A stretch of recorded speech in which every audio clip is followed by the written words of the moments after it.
मोहतरम हाजरीन, पवित्र कुरानुल करीमेर सूरा निसार একটি আয়াতের অংশ বিশেষ আমি আপনাদের সম্মুখে তেলাওয়াত করেছি।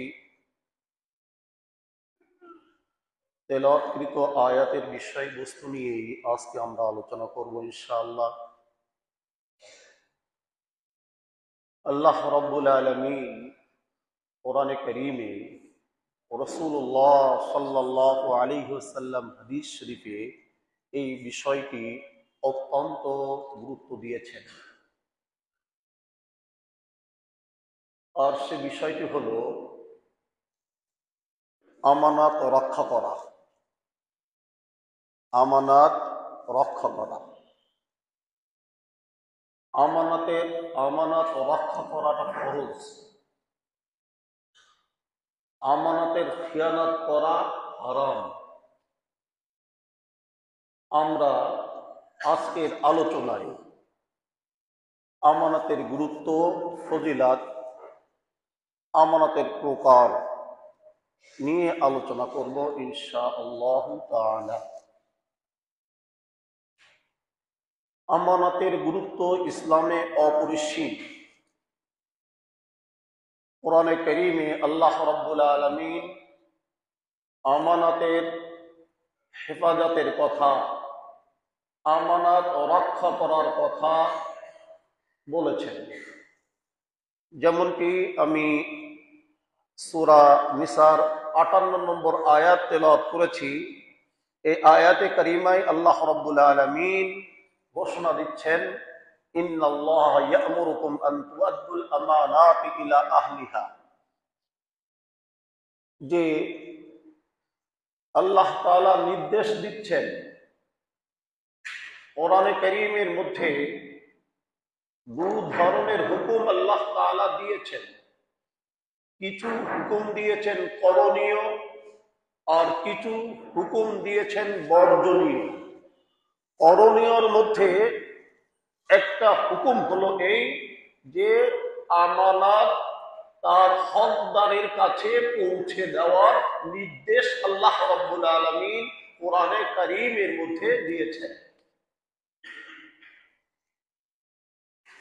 অন্য আয়াতে কারিমায় আল্লাহ রাব্বুল আলামিন ঘোষণা দিয়েছেন, ইয়া আইয়ুহাল্লাযীনা আমানু লা তাখুনুল্লাহা ওয়ার রাসূলা ওয়া তাখুনু আমানাতিকুম ওয়া আনতুম তা'লামুন।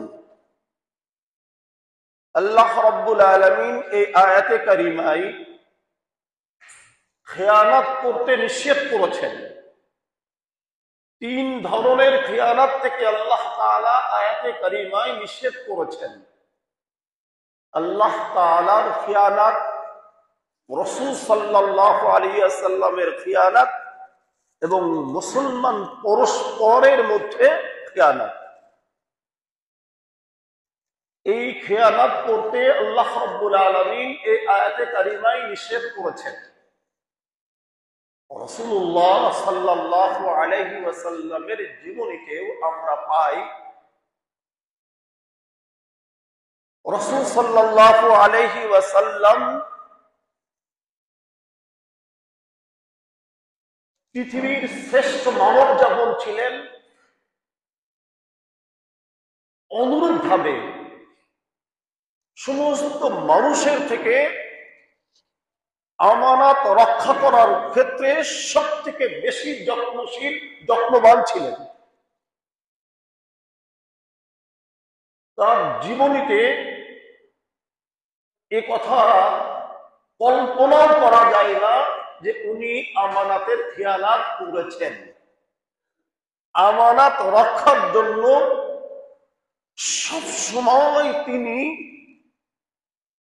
সব থেকে বেশি গুরুত্বের সাথে যত্নশীল ছিলেন। এজন্য ইতিহাস সাক্ষী, মহানবী হযরত মুহাম্মদ সাল্লাল্লাহু আলাইহি ওয়াসাল্লাম ছিলেন সর্বকালের সর্বশ্রেষ্ঠ আমানতদার।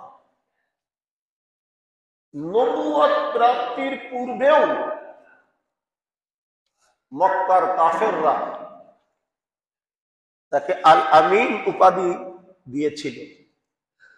আল আমিন অর্থ আমানতদার, আল আমিন অর্থ বিশ্বস্ত, আল আমিন অর্থ প্রত্যেকের হক তার কাছে পৌঁছে দেন। এই উপাধি নবুয়ত প্রাপ্তির আগেই রাসূল সাল্লাল্লাহু আলাইহি ওয়াসাল্লাম পেয়েছিলেন। মুহতারাম হাজিরিন, আমরা দেখি ইসলামের এক অবিস্মরণীয় ঘটনা হিজরত। রাসূলুল্লাহ সাল্লাল্লাহু আলাইহি ওয়াসাল্লাম যখন আল্লাহ রাব্বুল আলামিনের নির্দেশে মক্কা থেকে মদিনায় হিজরত করেন, ওই সময় অনেক কাফেরের সম্পদ রাসূল সাল্লাল্লাহু আলাইহি ওয়াসাল্লামের কাছে আমানত ছিল। রাসূল সাল্লাল্লাহু আলাইহি ওয়াসাল্লাম তার স্নেহের অনুজ, অত্যন্ত মহব্বতের আলী রাদিয়াল্লাহু তাআলা আনহুকে রেখে গেছেন এবং এ কথা বলে গেছেন, যতক্ষণ পর্যন্ত মক্কার কাফেরদের যে আমানত আমার কাছে আছে, এই আমানত গুলো তাদের কাছে পৌঁছে না দিবে ততক্ষণ পর্যন্ত তুমি মদিনায় যেতে পারবে না। চলে যাচ্ছেন মদিনা, মক্কা ছেড়ে মদিনায়, কিন্তু বিধর্মীর আমানত নিয়ে যেতে পারতেন তো, কিন্তু নিয়ে যাননি। এত বড় আমানতদার এই কঠিন মুহূর্তেও তার আমানতের কথা চিন্তা করে আলী রাদিয়াল্লাহু তাআলা আনহুকে রেখে গেছেন। এই কথা কোরআন এবং হাদিসের আলোকে আমরা বুঝতে পারি, তাহলে আমানতের বিষয়টা কত গুরুত্বপূর্ণ। রাসূলুল্লাহ সাল্লাল্লাহু আলাইহি ওয়াসাল্লাম বলেছেন, লা ঈমানা লিমান লা আমানাতা লাহু। যার মধ্যে আমানতদারি নেই তার ঈমান নেই, যার মধ্যে আমানতদারি নেই তার ঈমান নেই। ঈমানদার হতে গেলে আমাকে আমানতদার হতে হবে, বিশ্বাসী হতে হবে। আজীব কারবার। বিধর্মীরা রাসূল সাল্লাল্লাহু আলাইহি ওয়াসাল্লামকে বিশ্বাস করত, আর এখন মুসলমানের বিশ্বাস করে না। আরো কাছে আসেন, ভাই ভাইরে বিশ্বাস করে না। আমাদের মুয়াজ্জিন সাহেব বললেন, আসার সময় ঘটনা মনে পড়ে গেল আমার, যে এক বাবাকে চিকিৎসা করার জন্য আর এক ভাই ঢাকাতে নিয়ে আসতেছে। চিকিৎসা করার জন্য বাবা অসুস্থ, তার দয়া হয়েছে, বাবা পড়ে রয়েছে, ঈদের সময় বাড়িতে গেছে, দেখছে বাবা অসুস্থ, তা নিয়ে আসতেছে ঢাকাতে চিকিৎসা করার জন্য। অন্যান্য ভাইরা তাকে দিবে না, ওই ভাইকে বিশ্বাস করতে পারতেছে না।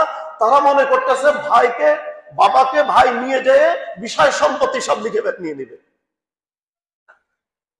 লঞ্চে উঠাইছে, সেই লঞ্চ থেকে জোর করে বাবাকে তারা নামাই নিছে। ভাই ভাইকে বিশ্বাস করতে পারতেছে না। অথচ এক জামানায় এমন ছিল, অমুসলিম আর মুসলিম যদি একত্রে বসবাস করত, অমুসলিমরা মুসলমানের কাছে আমানত রাখত যে এই মুসলমান রসুলের আদর্শ অনুযায়ী জীবনযাপন করে, ও রসুল যেরকম জীবনে কখনো খেয়ানত করেনি, মুসলমান কখনো খেয়ানত করতে পারে না। কিন্তু আজকে চিত্র ভিন্ন, ভাই ভাইরে বিশ্বাস করে, মুসলমানের বিশ্বাস তো অনেক দূরের কথা। মুহতারাম হাজিরিন, আমানত যদি রক্ষা করি তাহলে আমি পরিপূর্ণ মুমিন হতে পারব।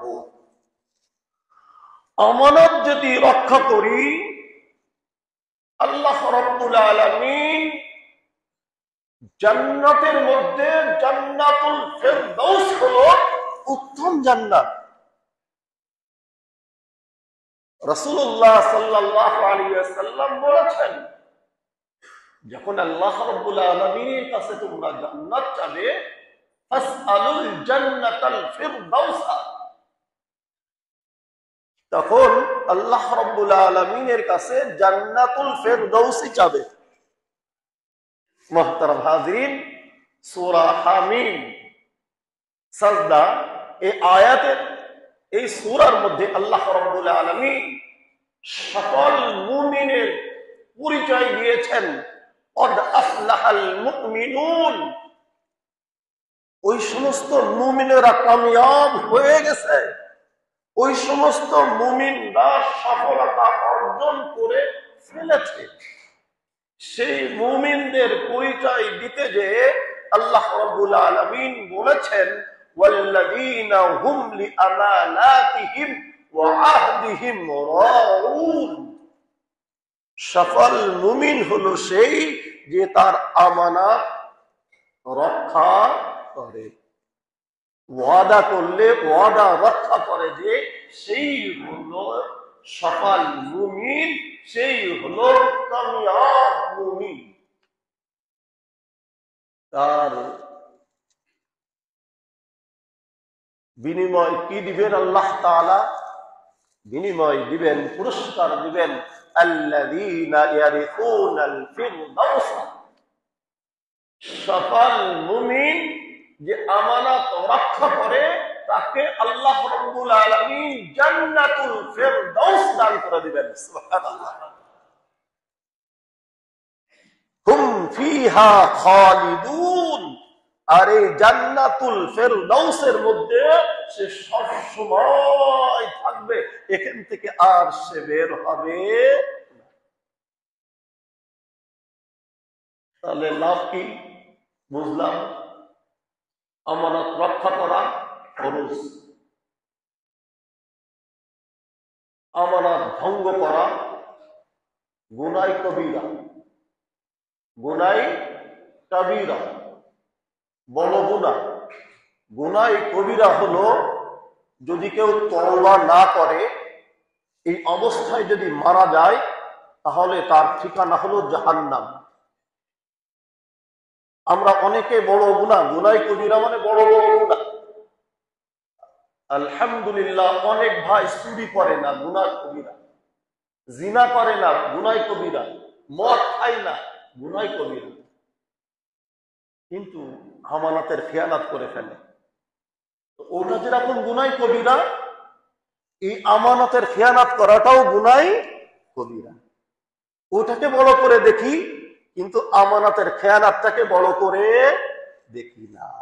এই কথাটা বোঝানোর জন্যই আজকের এই বিষয়বস্তুটা আমি চয়ন করেছি, নির্বাচন করেছি। এটা আমাদের বোঝা দরকার। রক্ষা যদি করি, আমানত যথাযথভাবে যদি আমি পালন করি, তাহলে আমি সফল মুমিন হব, তাহলে আমি আখিরাতে জান্নাতুল ফিরদাউসের অধিকারী হতে পারব। আল্লাহ রাব্বুল আলামিন আমাদেরকে আমানত রক্ষা করে জান্নাতুল ফিরদাউসের উত্তরাধিকারী হওয়ার তৌফিক দান করেন, বলে আমিন। হতে কি রাসূল সাল্লাল্লাহু আলাইহি ওয়াসাল্লাম বলেছেন, লা ঈমানা লিমান লা আমানাতা লাহু, যার মধ্যে আমানতদারি নেই তার ঈমান নেই। ঈমান না থাকলে জান্নাতে যাওয়া যাবে? জান্নাতে যাওয়া যাবে? জান্নাতে যাওয়া যাবে না। সুতরাং জান্নাতে যেতে হলে আমার ঈমান, আমানতদারি রক্ষা করতে হবে। এটা তো জান্নাতের দুনিয়াতে কি হবে? লম্বা হাদিস, টুকরা অংশ বলতেছি আমি। রাসূল সাল্লাল্লাহু আলাইহি ওয়াসাল্লাম বলেন, দুনিয়াতে অনেক বিপর্যয়, অনেক দুর্যোগ, অনেক আযাব গজব দুনিয়াতে আসে।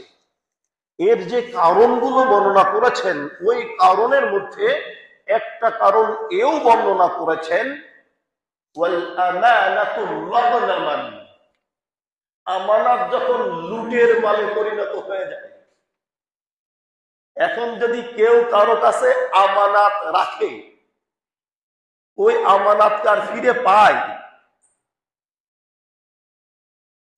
আমানত ফিরে পায় আর না, রাখতেই চাই না। আমানত তো দূরের কথা, কর্জ, ঋণ একজন আর একজনের দিতে চাই না।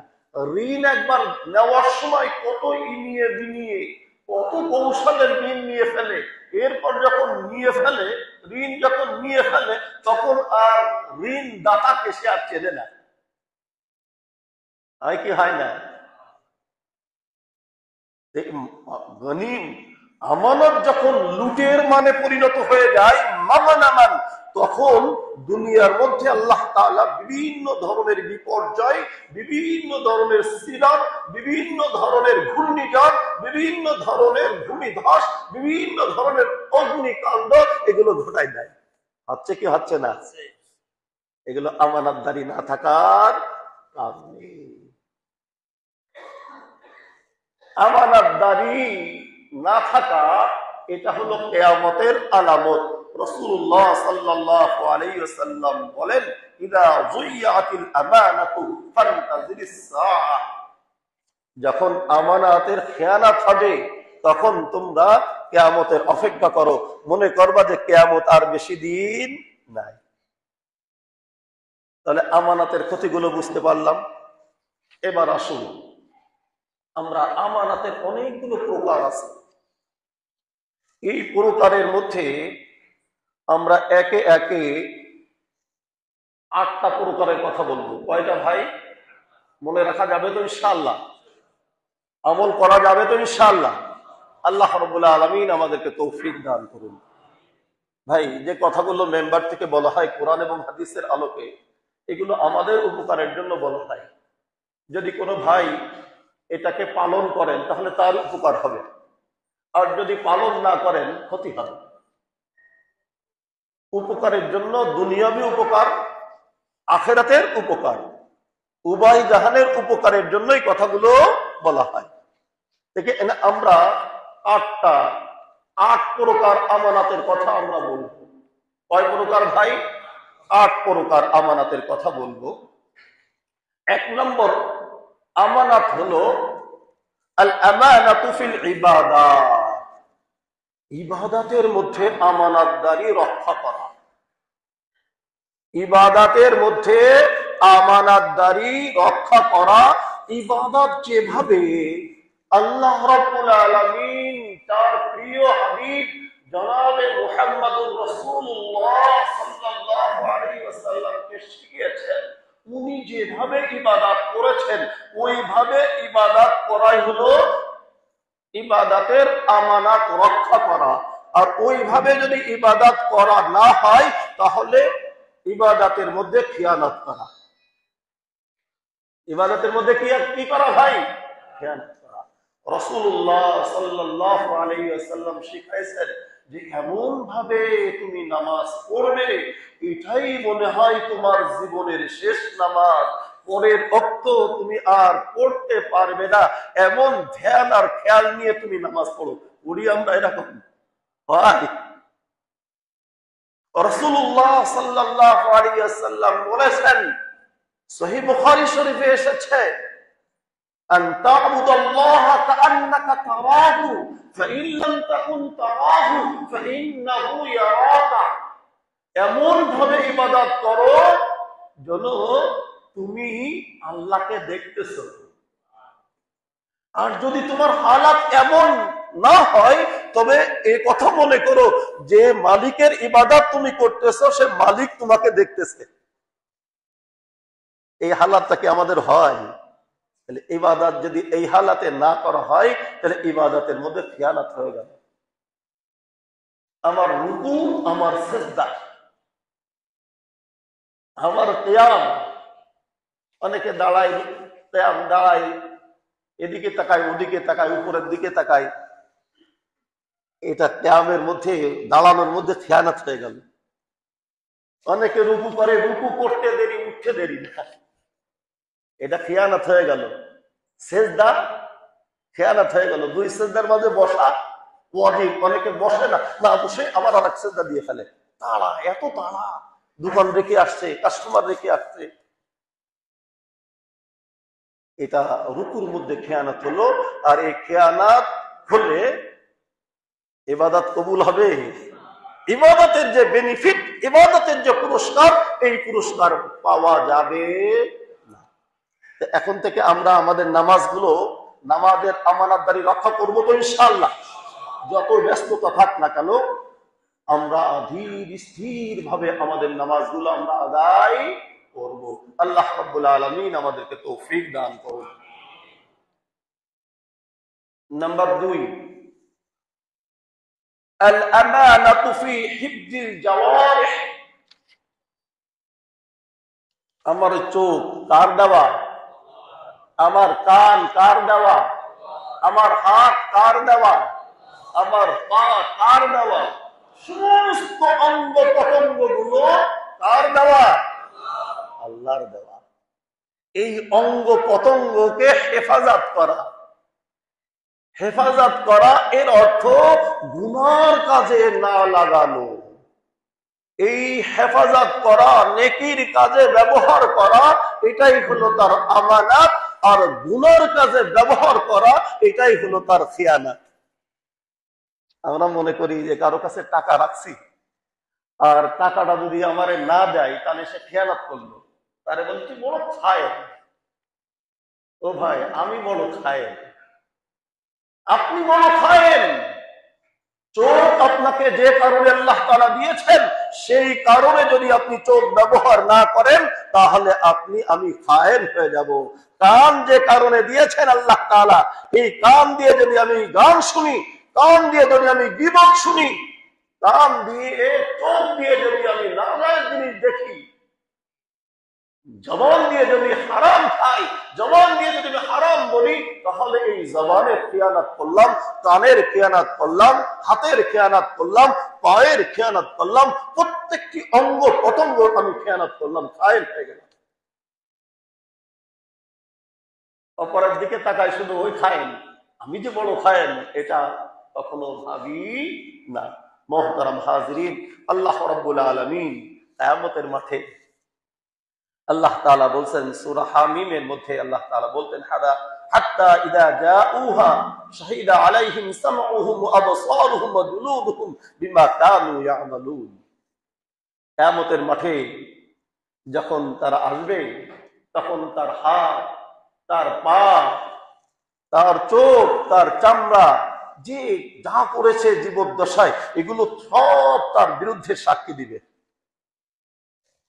মানুষ তখন বলবে, আরে হাত, আরে চোখ, আরে মুখ, আরে জিহ্বা, এত আপন আমার কাছে ছিলে, আমি তোমাকে কত ভাবে আপনায় রাখছি, তোমার সৌন্দর্য বর্ধনের জন্য কত মেডিসিন, কত কিছু আমি ব্যবহার করেছি, আর আজকে তুমি আমার বিরুদ্ধে সাক্ষী দিলে।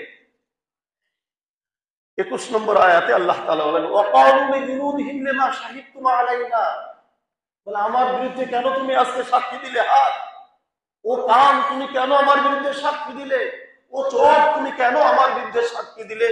তখন এই অঙ্গ প্রত্যঙ্গ বলবেন এ কথা, বলবে এ কথা, আলু আনতাকানাল্লাহু আল্লাযী আনতাকা কুল্লা শাই। আল্লাহ তাআলা আজকে সব জীব, সব বস্তুর কথা বলার শক্তি যিনি দিয়েছেন, আমাকেও আল্লাহ তাআলা আজকে কথা বলার শক্তি দিয়েছেন।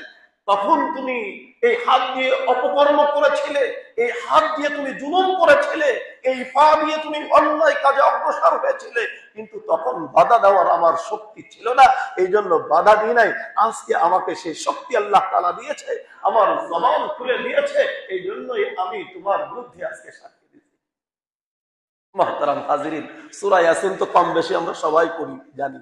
সূরা ইয়াসিনের মধ্যে আল্লাহ তাআলা বলেন, আল ইয়াউমা নাখতিমু আলা আফওয়াহিহিম ওয়া তুকাল্লিমুনা আইদিহিম ওয়া তাশহাদু আরজুলুহুম বিমা কানু ইয়াকসিবুন। মুখ বন্ধ করে দিবেন আল্লাহ তাআলা। কিয়ামতের মাঠে মুখে কথা বলার শক্তি হরণ করে দিবেন আল্লাহ তাআলা। তখন হাত, পা, অঙ্গ প্রত্যঙ্গ সব সাক্ষী দিবে। সুতরাং একটু ভেবে দেখি, আমি আজ আমার অঙ্গ প্রত্যঙ্গ গুলো কোন দিকে ব্যয় করতেছি। এগুলো সব খারাপ পথে ব্যয় করলে আমার বিপক্ষে সাক্ষী দিবে। মুহতারাম হাজিরিন, চোখ, চোখের হেফাজত বড় গুরুত্বপূর্ণ একটা হেফাজত। সারাদিন মোবাইল দেখতেছি, মোবাইলে মানে ওয়াজ শুনি, ওয়াজ শুনলে মাঝে মাঝে অ্যাড আসে কি আসে না, বেঢঙ্গা নারী আসে কি আসে না, বেঢঙ্গা হোক আর ঢঙ্গা হোক, যে নারী আসুক তার দিকে তাকানো কি জায়েজ কি জায়েজ না, না জায়েজ। কত কৌশলে আমাদের মাঝে হারাম ঢুকাই দিছে চোখের জিনা। চোখের হেফাজত করা এটা জরুরি,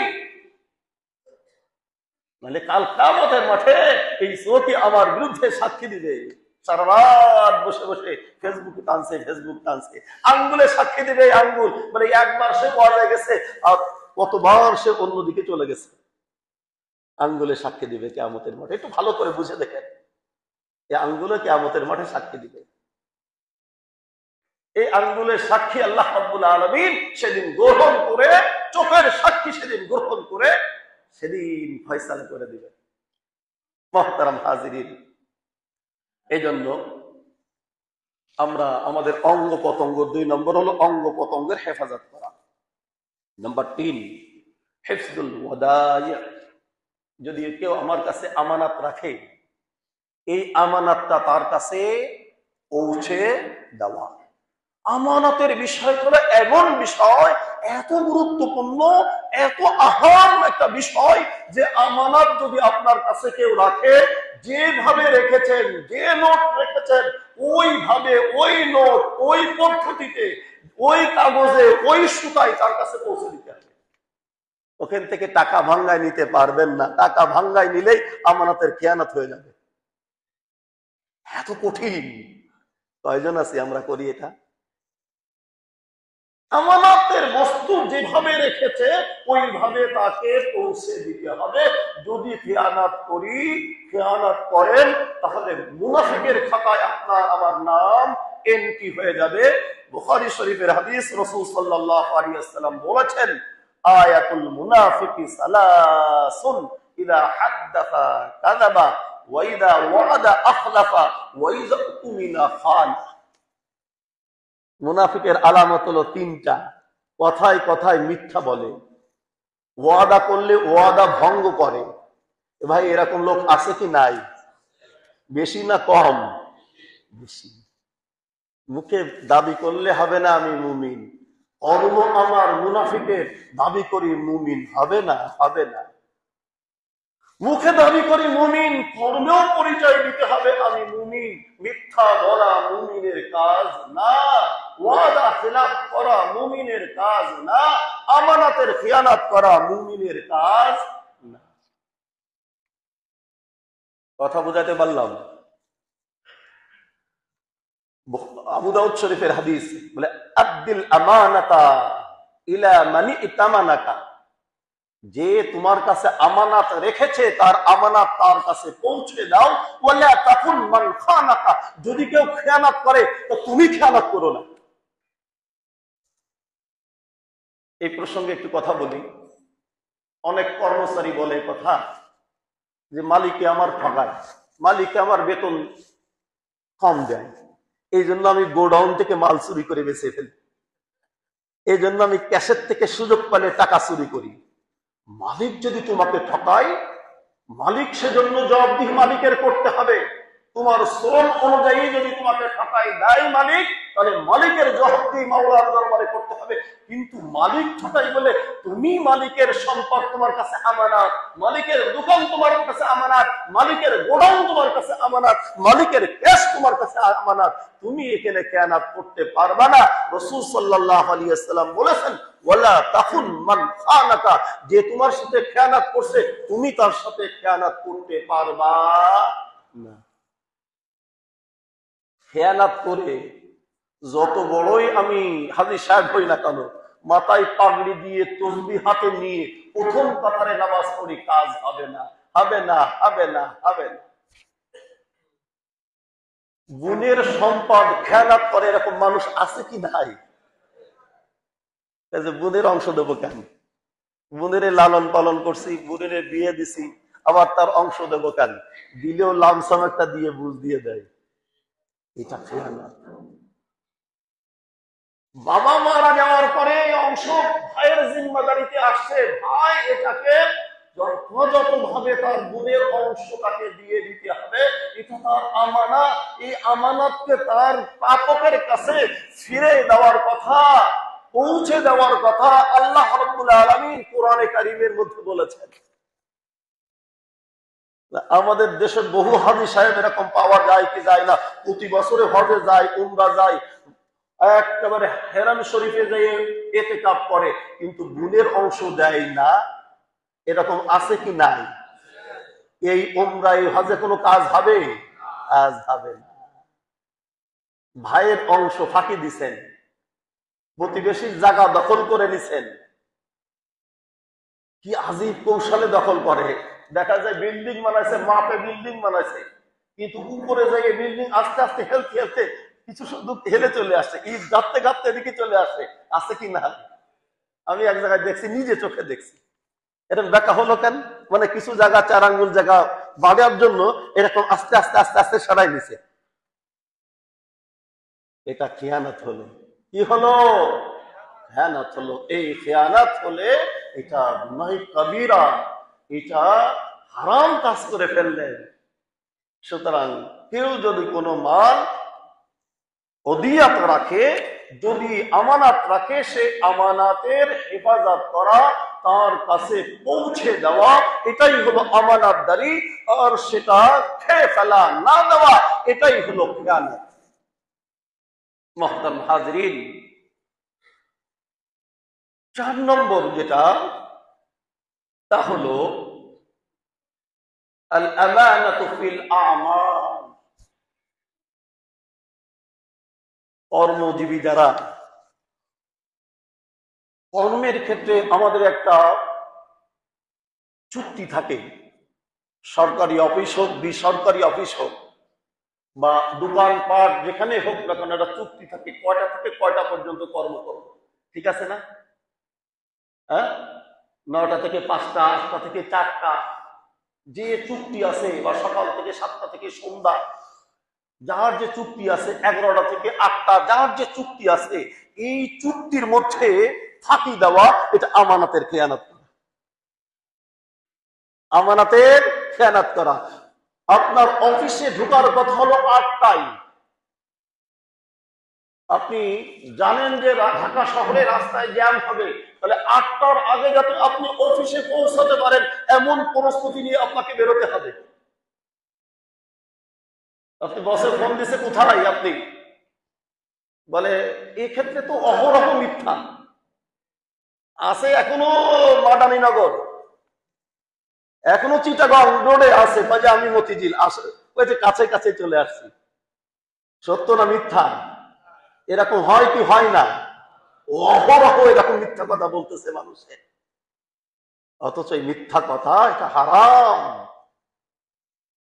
তাহলে যে টাইমটা আপনার সাথে মালিকের সাথে চুক্তি, ওই টাইমের মধ্যে ফাঁকি দেওয়া, এটা আমানতের খেয়ানত করা। যে টাইমটা আপনার সাথে মালিকের চুক্তি, ওই টাইমের মধ্যে আপনার ব্যক্তিগত কোনো ব্যবসা করা। অনেকে আছে যে গোপনে গোপনে কর্মচারী সাইড ব্যবসাও করে, আছে কি নাই? এই ব্যবসা বৈধ না। ব্যবসা তো হালাল, কিন্তু সব ব্যবসা হালাল না। মালিকের সাথে আমার চুক্তি, এই চুক্তির মাঝে যদি আমি ব্যক্তিগতভাবে কোনো ব্যবসা এর মধ্যে পার্সোনাল করে ফেলি, তাহলে এই ব্যবসা আমার জন্য বৈধ না, এটা আমানতের খেয়ানত হয়ে গেল। অফিসে ঠিক টাইম মতো উপস্থিত না হওয়া আমানতের খেয়ানত হলো। কথা বুঝাতে পারলাম? তাহলে কর্মের মধ্যে খেয়ানত হলো এটা। 5 নম্বর যেটা আছে, সংক্ষেপে বলি, সময় কম, আল আমানাতু ফিল বাইই ওয়াশ শিরা।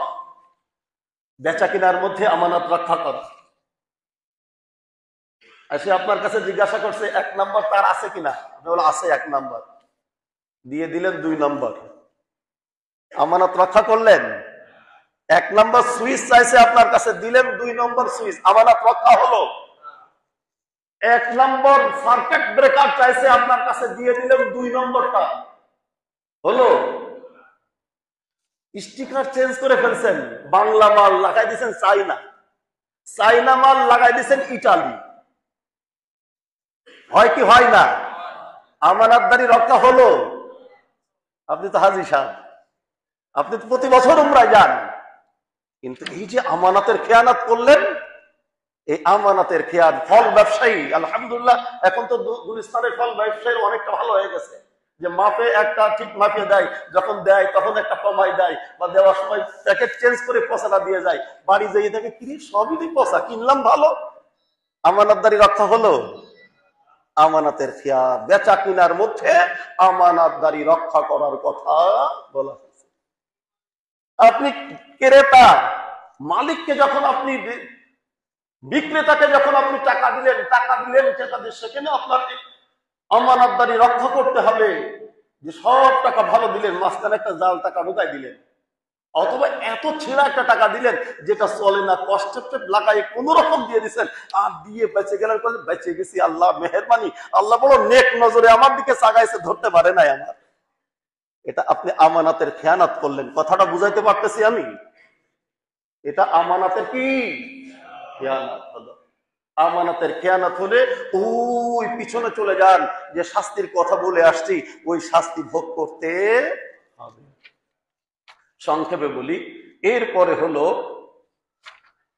গোপন কথা। মানুষের গোপন কথা বলে, যে আপনার কথা, মালের যেমন আমানত আছে, আপনারা বিশ্বাস করে একটা কথা বলে বলছেন যে ভাই মনের দুঃখের কথা আপনারা বলি, এই কথাটা আপনি কারোর সাথে বলেন না। ইমাম শেখ সাদি রহমতুল্লাহ আলাই, একজন ইসলামী দার্শনিক, উনি বলতেছেন যদি কারোর কোনো কথা প্রচার করতে হয়, তাহলে কাউকে বলে এই কথা বলে দিবে যে আমার এই কথাটা তুমি কাউকে বলো না, ও তাড়াতাড়ি এই কথাটা প্রচার করে দিবে। এখন তো নেট দুনিয়া, নেটে ছেড়ে দিবে, ওরা পৃথিবী জেনে যাবে।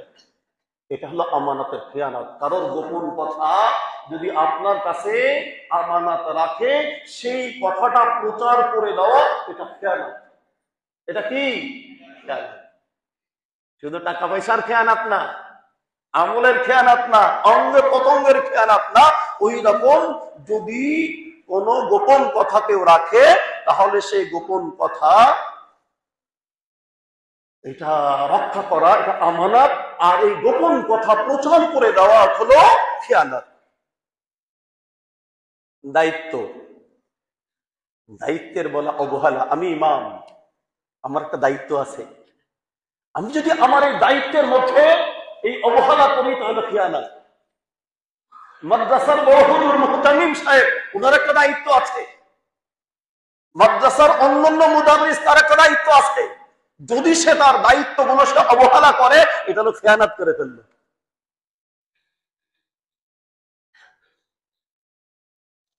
সেক্রেটারি সাহেবের একটা দায়িত্ব আছে, মার্কেট সেক্রেটারি আছে না, সভাপতি আছে না, একটা দায়িত্ব আছে কি নাই? কি দায়িত্ব? যদি কেউ মাল চুরি করে, যদি 2 নম্বর তার বিক্রি করে আর ধরা খায়, সরকারি ধরা খায়, তাকে ছাড়াই নিয়ে আসা। এখন কি বর্তমান যে সেক্রেটারি সভাপতি, তার দায়িত্ব কি? এটা ছাড়াই নিয়ে আসা। কোন কৌশলে কিভাবে ছাড়াই নিয়ে আসতে পারলেই ও বাহবা। কোন সেক্রেটারি, কোন সভাপতি কথা বলেছে যে আমি এই মার্কেটের সভাপতি, আমি এই মার্কেটের সেক্রেটারি, এই মার্কেটে কোনো 2 নম্বরই ব্যবসা চলবে না? বলছে কখনো শুনছেন? বলে যে তালি তার জীবনে কোনোদিন সেক্রেটারি হতে পারবে না। সেক্রেটারি হওয়ার লাভটা কি তোমার? সেক্রেটারি হলে কাল কিয়ামতের মাঠে তোমাকে জিজ্ঞাসা করা হবে, তুমি মসজিদের সেক্রেটারি, তুমি মাদ্রাসার সেক্রেটারি, তুমি দোকানের সেক্রেটারি, ব্যবসা প্রতিষ্ঠানের সেক্রেটারি, তুমি কমিশনার, তুমি এলাকার চেয়ারম্যান, তুমি মেম্বার, তুমি সংসদ সদস্য, সবার একটা দায়িত্ব আছে। এই দায়িত্ব যদি যথাযথভাবে আদায় না করে, কিয়ামতের মাঠে, বুখারী শরীফের হাদিস, আলা কুল্লুকুম রাঈন ওয়া কুল্লুকুম মাসউলুন আন রাইয়াতিহি, প্রত্যেকেই তোমরা জিম্মাদার, আর কিয়ামতের মাঠে প্রত্যেকের জিম্মাদারি সম্পর্কে জিজ্ঞাসা করা হবে যে তুমি তোমার জিম্মাদারি পালন করেছো কিনা। আজকে খাবার যদি ডিস্ট্রিবিউট করতে দেওয়া হয়, যে কোনো মহলে দেখা যায় যে যারে জিম্মাদারি দেওয়া সেই আত্মসাৎ করে ফেলে। অনেক অনুষ্ঠানে এরকম দেখা যায় না, হয় কি হয় না, অথচ জিম্মাদার সে। এই খানাগুলো পৌঁছানোর জন্য, মানুষের কাছে পৌঁছায় দেওয়ার জন্য জিম্মাদার সে, আর এই জিম্মাদার থেকেই সেই খানা আত্মসাৎ করে ফেললো, যথাযথভাবে সে দিল না, এটা খেয়ানত হয়ে গেল। এক সময় আমাদের দেশে দুম্বা আসতো না, কত দুম্বা আসতো, প্রত্যেক মাদ্রাসায় মাদ্রাসায় যেত, এলাকার মেম্বার পৌঁছা দিত। এখন যারা উপরস্থ যারা আছে ওরাই বন্টন করে ফেলে, ও গ্রামগঞ্জ পর্যন্ত আর যায় না। জিম্মাদারি পালন হলো না খেয়ানত হলো? এই জিম্মাদারি সম্পর্কে এই যে ডিস্ট্রিবিউট করলো না, এই যে বিতরণ করলো না, এই কারণে কিয়ামতের মাঠে তাকে জিজ্ঞাসা করা হবে।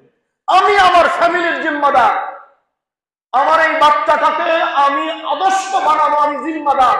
আমি এই বাচ্চাটার হাতে, অবুঝ এই বাচ্চার হাতে ল্যাপটপ তুলে দিলাম, অবুঝ এই আইপ্যাড তুলে দিলাম, অবুঝ এই বাচ্চার হাতে মোবাইল তুলে দিলাম। এই মোবাইলের প্রতি সে আসক্ত হয়ে তার জীবনটাকে সে বরবাদ করে দিল। কাল কিয়ামতের মাঠে আমাকে জিজ্ঞাসা করা হবে। হুজুর খাই না, কার্টুন না দেখলে খাই না। আমরা যে বড় হয়েছি, না খেয়ে বড় হয়েছি, সেই জামানা কি কার্টুন ছিল? এই মুরব্বী মানুষগুলো, দাড়ি পাকা মানুষগুলো বলেন তো, কার্টুন ছিল? খাননি। এখন কার্টুন ছাড়া খায় না কেন? এখন গেম ছাড়া চলে না কেন বাচ্চা? এর জন্য আমি জিম্মাদার, আমাকে কিয়ামতের মাঠে জিজ্ঞাসা করা হবে। ও বাবা, আপনি সাবধান হয়ে যান, কাল কিয়ামতের মাঠে আপনার এই বাবা, এই বাচ্চা বিপথে যাওয়ার জন্য আপনাকে কৈফিয়ত দিতে হবে। আপনি আদর করে মোবাইল কিনে দিচ্ছেন, খেলনা খেলুক, সময় কাটান, ওর জীবনটাকে ধ্বংস করে দিচ্ছেন। ওই বাচ্চা আপনার কাছে আমানত ছিল, এই আমানতের খেয়ানত করে ফেলেছেন। ওরে খেলনা দেন যাতে সময় কাটাতে পারে, প্লাস্টিকের বই দেন, বল কিনে দেন, ঘরের মধ্যে খেলুক, ওর জীবনটা নষ্ট হবে না। ভালো বাচ্চা, আমারই এক মুসল্লি ভাইয়ের বাচ্চা, ভালো বাচ্চা, করোনাকালীন সময়ে মোবাইল দেখতে দেখতে দেখতে বাক শক্তি হারাই ফেলছে। এখন দেশ বিদেশে, ইন্ডিয়ায় গেছে, থাইল্যান্ড গেছে, বিভিন্ন জায়গায় গেছে চিকিৎসার জন্য। এখনো সে বাচ্চার কথা বলতে পারে না, পারে না, পারে না। ওই বাচ্চা যদি কিয়ামতের মাঠে মালিকের কাছে আপিল করে, ও আমি তো ভালো ছিলাম, আমার বাবা আমাকে মোবাইল দিছে, গেম খেলতে দিছে, 24 ঘন্টা আমি তার পিছনে থাকছি, তার থেকে আমার দিমাগ নষ্ট হয়ে গেছে, আমার এই দিমাগ নষ্ট, আমি পাগল হয়ে গেছি, আমি কথা বলতে পারি না, এর জন্য আমার বাবাকে আজকে ধরো। জবাব থাকবে?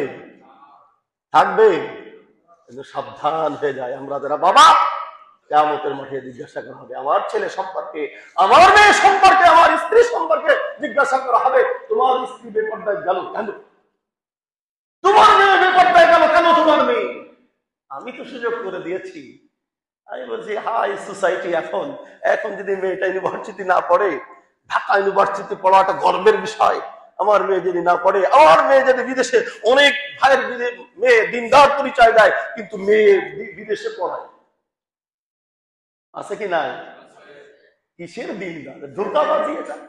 একটা মেয়ে তার মাহরাম ছাড়া 48 মাইল পথ, দেশের মধ্যেও সে 48 মাইল পথ সে অতিক্রম করতে পারবে না তার মাহরাম ছাড়া। আর সেখানে শত শত মাইল পাড়ি দিয়ে আপনি বিদেশে পাঠাই দিতেছেন, আর আপনি দিনদার পরিচয় দেন। কখনো হবে না, হবে না, হবে না। মনে থাকবে কথা, আমি যদি খেয়ানাত করি, এটাও খায় নানি, কিয়ামতের মাঠে আমাকে জবাবদিহি করতে হবে। সর্বশেষ যে হাদিস কথাটা আমি বলবো তা হলো, কথার মধ্যে আমানতদারি আছে।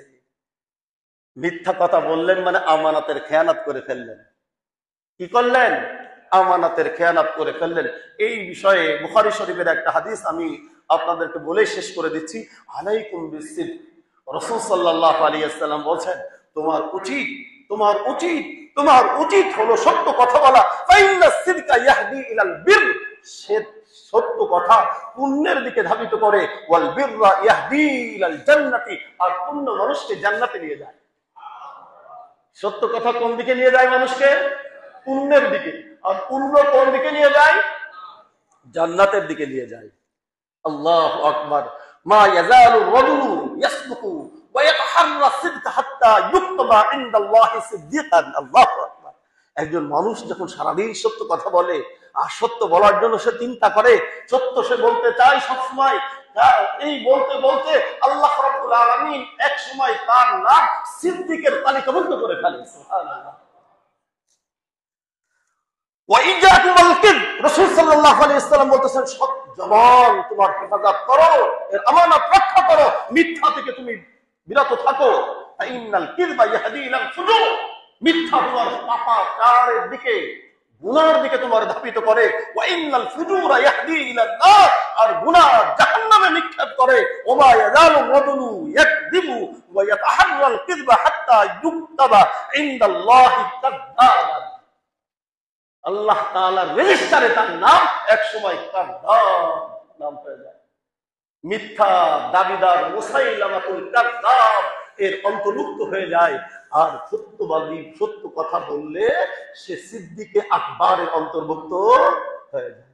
সুতরাং জবান যে কথা বলি, এই কথার আমানত হলো সত্য কথা বলা, কথার খেয়ানত হলো মিথ্যা কথা বলা। এই 8 প্রকারের আমানতের কথা আমরা আলোচনা করলাম। আল্লাহ রাব্বুল আলামিন আমাদের সকলকে এই কথাগুলোর উপরে আমল করার তৌফিক দান করেন। ওয়া আখিরু দাওয়ানা আলহামদুলিল্লাহি রাব্বিল আলামিন।